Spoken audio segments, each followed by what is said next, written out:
বাড়ি ঘর তার থাকবা না থাক তোমারে দিলামে কইয়া। এই যে মেয়ে, সিম কত করে কেজি? স্যার সিম 200 টাকা কেজি। আচ্ছা এক কাজ করো, ফ্রেশ দেখে আমাকে 1 কেজি সিম দিয়ে দাও। আচ্ছা স্যার দিতাছি।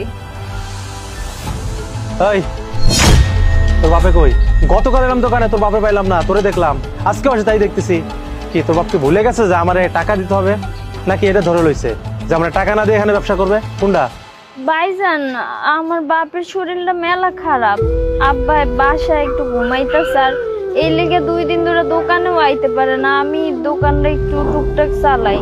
দেখ, কে অসুস্থ হলো কে মরলো এটা দেখার বিষয় আমার না, বুঝতে পারতেছস?